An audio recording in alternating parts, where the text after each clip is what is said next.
Hi, we're here for the series of interviews with the industry, and I am very happy to be sitting here in Brentwood with one of my oldest friends in the business. I've known him for 17 years, since I first got to LA.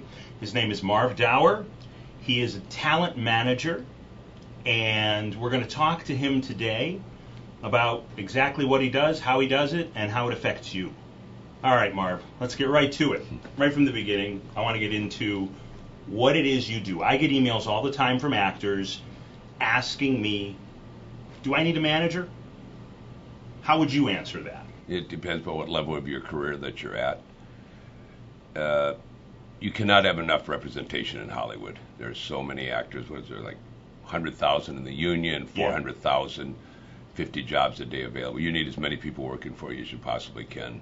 So if you can get a manager, managers have a lot less of a client list. Like we might have 15 people where an agency could have between hundreds and thousands. So if you can get one, yes, I think it can never hurt. Now I know your client list, and I've known your client list for over a decade.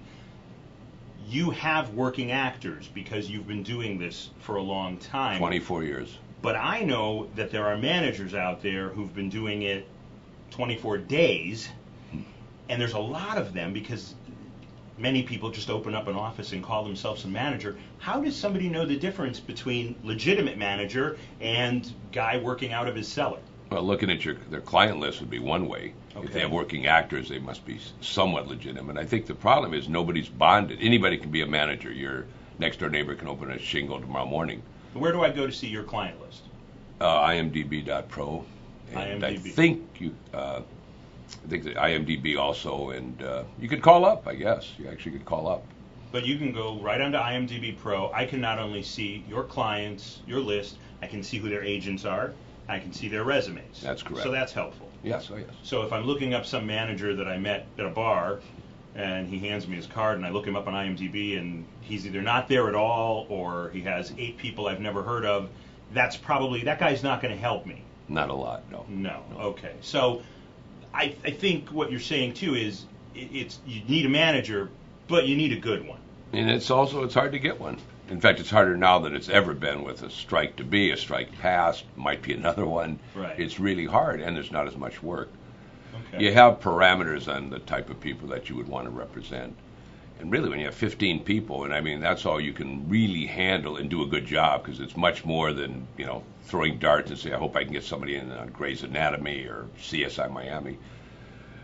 You're their best friend, you're their love advisor, you're their, pseudo agent, you go through everything with them, and through the years, different clients, I mean, you're like family. I mean, I've had Eva LaRue's been with me 24 years, and I mean, she's on CSI Miami. CSI Miami. John O'Hurley's been with me 23 years. Hunter Tylo's been with me, I think, 16 years. You get to know them really well, but there's so much more than just say, hey, where's my money? Right. I mean, you earn your money, and you're there. I hate to say it, but really 24/7. Right. You can never do enough because they write you checks for a lot of money, and you better be available. How does that differ from the relationship an actor should expect to have with an agent, from your experience? I know you're not an agent, but... Well, I think that it's just a much closer relationship. I'm not sure my clients talk to their agent unless there's a meeting a few times a year. They go through me, which is the way it should be. So you're an advisor? Everything. Yeah. I mean, you literally are there, and it's almost like being a manager is a lifestyle, just like being an actor. You don't get days off, because if something comes up on a Sunday, you better be there. Especially when they're paying you a lot of money, you better be there. Okay. Curious. I don't think actors know exactly how your day breaks down. They probably see things on Entourage and other TV shows. But for real, what is a typical... Tomorrow's Wednesday, hump day. What's a typical Wednesday for Marv Dauer? Get up in the morning, the first thing you do is look at breakdowns on your computer. You get into the office, see who's going out on what, and then...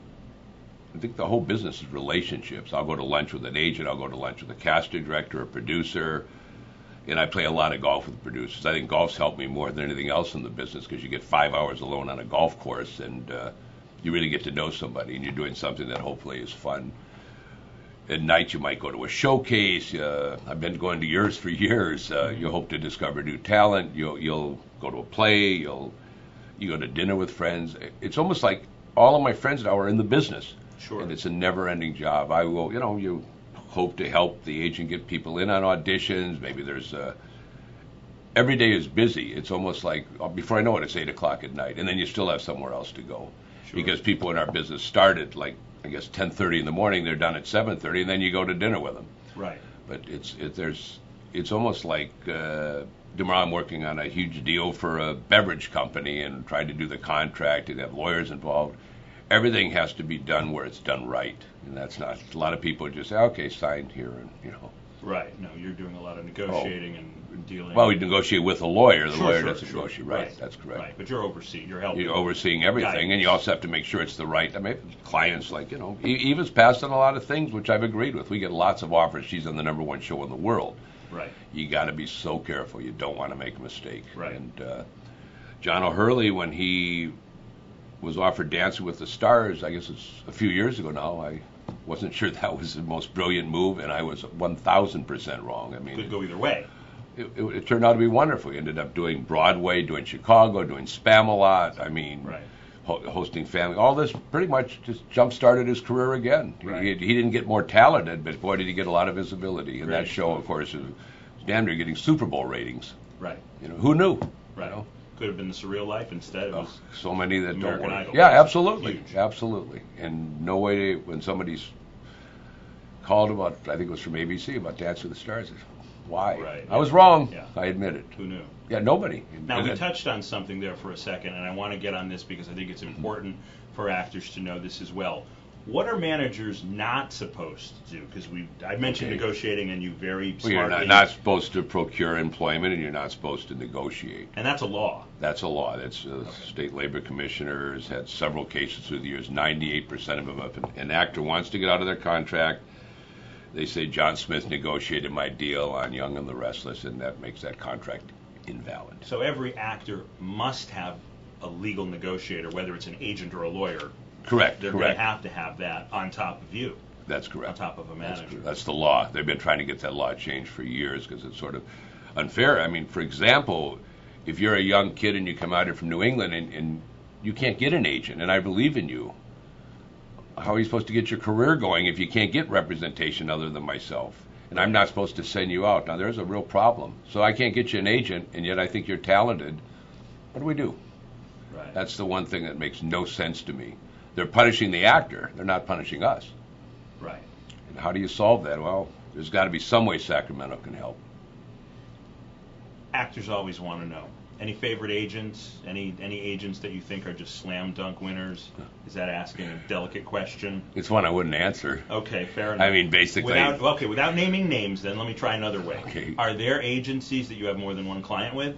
Yes. There are, and that you've had that your whole career? Pretty much. I mean, it's just whoever works hard for my clients. I've had clients with certain really good agencies, and they can't get them in the door, and then all of a sudden you go to another one, and it's all who people know. Right. And everybody at the beginning, of course, when you switch agents, tries harder to impress you at the beginning. So they do work harder, and if they get, I guess it's heat behind them. Would that be the right word? Sure. They book something good, and all of a sudden everybody wants them. Absolutely. It's amazing. I have a story of this was 6 years ago, a 12-year-old girl named Ellery Porterfield that I saw at the Best New Talent in America, and she lived in Oregon. 85 managers and agents wanted her.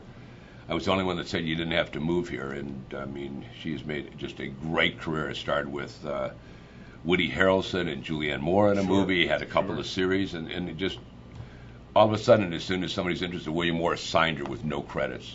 That's 1 in a million. Right. I had a client named Amy Brissett, who I think you cast in a movie years ago. She was non-union, but she did a tape of 25 characters, and I think William Morris signed her with no credits, and within I think it was 6 months, Fox gave her a few $100,000 to put her under contract. Just the right place at the right time, and then of course keeping the career going. Right. Since then, Ellery goes to Duke University, and she's doing the right thing. Awesome. But I mean, it's just amazing how it's luck. I mean, no matter how you look at it, you need a lot of luck. We'll get back. I want to talk about that scenario Sure. in the next segment because I want to talk about that. You are watching Mark Sikes and Marv Dauer go at it here in Brentwood, California, talking about managers and agents on the Virtual Channel Network. Please join us for the next segment, and we're going to talk a little bit about how you might end up as one of Marv's clients.